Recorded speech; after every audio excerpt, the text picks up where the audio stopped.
Their special administration, which has for Jesus Christ.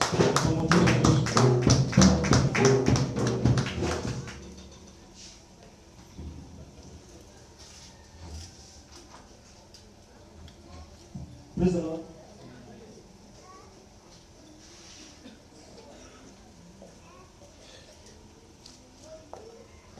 Praise the Lord. Hallelujah. Amen. Praise the Lord. Now the FGMC means Freedom Gospel Media Center, and we actually reach out to the world with the media. So what you're going to see today is actually a kind of an interactive section. Okay, we're going to have an interview, and then you're going to learn a lot of things about them. So Victor is going to be the one to be the anchor on the stage, and then we're going to have guests. Our daddy is our guest number one. And then our elder here is also going to be our guest number two. So praise the Lord.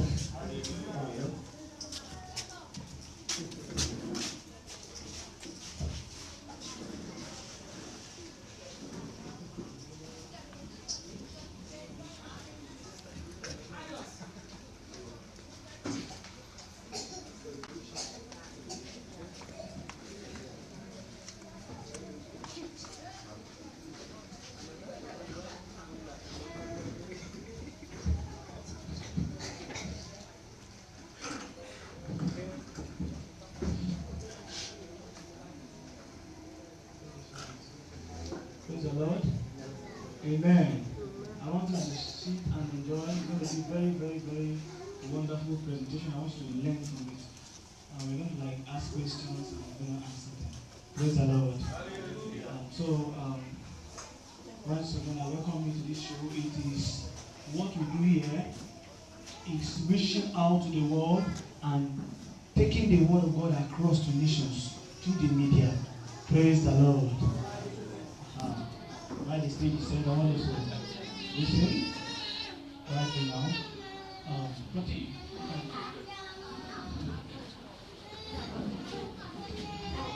Amen. Let's just be quiet. So we would like to start with the first question here. We have 5 questions here. Very simple questions, but very things of concern. People are always concerned about. For example, people are always very concerned about sin, how to overcome sin, and all those stuff. So, Broti, we would like to ask you this first question. How can a believer live in victory over sin? Like, how can we overcome sin? You know, sin is such a thing that it happens every time. Every day you see temptations must come. But how do we overcome this thing? Nobody's above temptations. So, sir, how can I overcome sin? Praise the Lord. Well, I'll start with addressing one of the statements you say nobody is above temptation. Well, there's nobody that won't have temptation, but you can be above temptation. Praise the Lord. Now, first of all, the Bible tells us, it said, whatsoever is born of God overcomes the world. This is the victory that overcomes the world, and that victory is nothing else but our faith. Praise the Lord. So, now how can a believer live in victory over sin? Now, there's something with the New Testament of the Bible that God presents to you the picture of who He has made you, the believer. And then He expects you to keep trusting Him, having faith in Him. Fix your eyes on that thing and you become it. Fix your eyes on it, keep confessing it, and then keep living by it. You begin to live by it. Praise the Lord. So the best way to overcome sin is to know that you have overcome sin in Christ Jesus. Because the Bible tells us that Jesus was lifted on the cross and then He overcame every sin. He didn't just take away the judgment of sin, but He released power that has overcome sin. He laid your sins to rest. So, but the problem is there is a negative awareness in the air. You know, you as a believer, you have been designed in the spirit to conform to the image of God. God lives in you. But around you, the report around you is very discouraging. You know, imagine you are in a place, permit me to use hypothetical names now. You know, you are in a place and Onyejonchi is sinning, is committing sin. Ojonya is committing sin. And then you say, what in this thing be now? And then you are hearing that sin is the nature of man. Okay. So you say, okay. You know, people are calling words like, as far as you are in this world, you can't escape sin. It is a lie. It is not in the Bible. As far as you are a believer, whether you are in the world or you are in heaven, you can live above sin if you trust in Jesus. So it is by faith and by faith alone. Our life in Christ Jesus was born by faith and will continue to live by faith. So it is by faith in what Christ has done, knowing that He has made you a new man. You are no longer the sinner. And then you set your heart to the right thing that the Bible says that you are. What does the Bible say you are? The Bible says you are holy. The Bible says you are a lover in God. You have the nature of God that naturally loves. The Bible says that you have been born of God. Praise the Lord. I hope that's satisfactory. Wow, that was very wonderful. That was very wonderful, sir. I love it a lot. I love it a lot. That means a man in Christ to overcome sin. Amen. So if you want to overcome sin and you've been under the bondage of sin, you can overcome sin by coming under the shelter of Christ, accepting Christ as personal Lord and Savior. Then you can begin from there. Praise the Lord. So this question will go to our dad. We in church today, we have a lot of challenge with spiritual excellence. Like we have a lot of challenge. Like there are some people that today their spiritual life is down. Tomorrow it is up. Next tomorrow it is down. Tomorrow it is another tomorrow it is up and down, up and down. So Daddy, we just like you to tell us briefly some few 5 tips, at least 5, or any of the ways one can obtain spiritual excellence. So. Amen. Well, I'm going to tell you just one thing. Spiritual excellence is not by your power. It's not by struggling. It is by grace. You know, St. Paul tells the Corinthians, he said, I am what I am today by the grace of God. So, go for the grace of God. Live in the grace of God. And then the grace of God helps you to perfect spiritual excellence. You know, some people ask, what is this grace? Grace is divine ability to live. Divine ability to live. And what is divine? You know, godly. You know, when God is your power, when God is your fuel, you can go miles. You can go millions of miles. You can do all things through Christ who strengthens you. So, the perfecter of our faith, the perfecter of our faith is Christ. And we attain perfection, we attain excellence by looking at him, making him our example. Amen. You know, there's no car, no matter how powerful, that can move without a fuel. You know, that can move without the source of power. And so grace is that extra source of power that a believer needs to attain perfection or spiritual excellence. Thanks. Yeah, wow, that was very wonderful. Can the audience, can we share that? You're very wonderful. I learned a lot of things. Amen.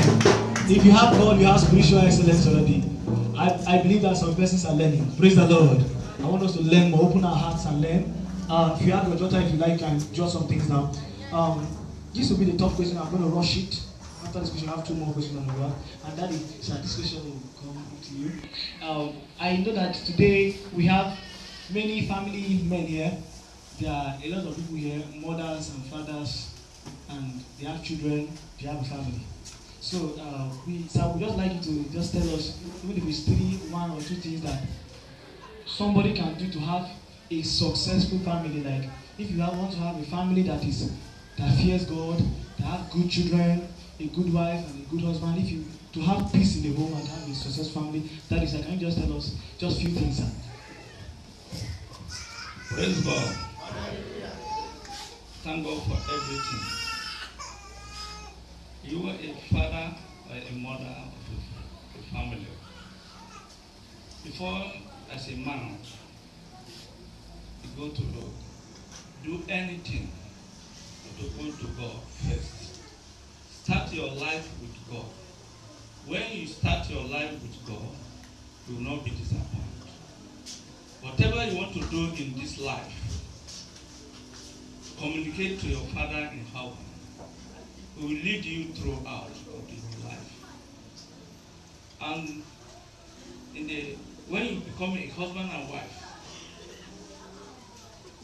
make sure that before you go to bed, have a family altar and consult God in your daily life. In the evening, early in the morning, because in the afternoon, all of you may be out, you will not be together. But in the evening, you will be together. And when you are given opportunity to produce, make sure that you lead your children in the way of God, so that when they grow, they will not depart from it. I think it's in the Malachi like that, if I'm not mistaken. So that is the way you will live perfectly, that your family will not have any disappointment in life. Because if you are going with God, you are going, one with God is a majority. Thank you. Come on, celebrate our daddy. Amen. Are we learning? So every father here and every mother here that don't used to bring your children to church is not good. Remember, if you bring your children to God, to church, they learn and they grow. Praise the Lord. And you need to carry your wife along. Bring your wife to church all the time. Praise the Lord. And make sure you start your family on God. Once you have a wife, you have a kid. If your family is not on God yet, today when you get to start gathering them and start sharing the word. That the Lord bless you in Jesus' name. Just quickly, briefly, mommy, we just like in that family issue again. Just tell us just at least 2 things that you think a good Christian wife should do. Amen. A good Christian wife. What do you think a good Christian wife should do? Like we have young ladies here that will soon get married, and we have married people already. Today in some Christian homes, you see husband slap, amen, kick, box, praise the Lord. All the boxable and all the kickables. And the reason is because I don't understand. Amen. Some of them will come and say their wife have fish brain. Women now have fish brain, no. Praise the Lord. So mommy will just like to just tell us few things. Amen, amen. Praise the Lord. Praise the Lord. Hallelujah. The first thing I have to say here is love.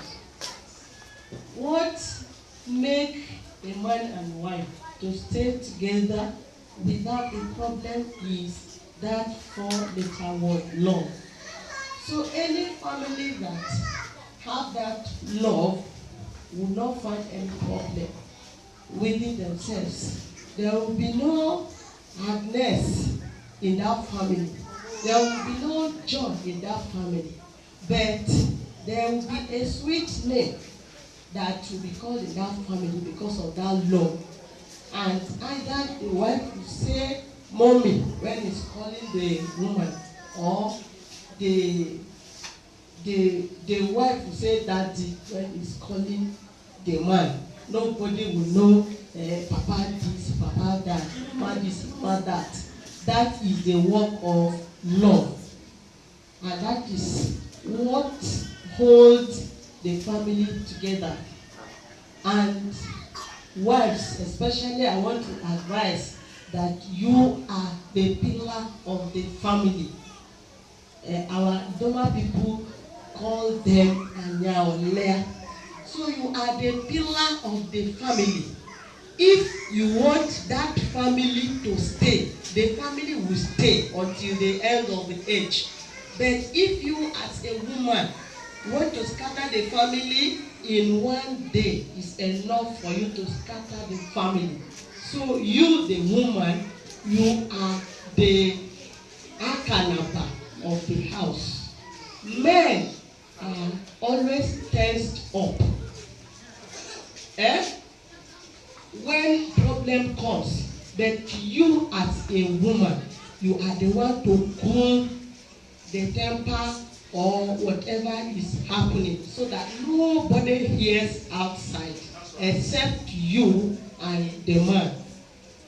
That is what I have to say for now.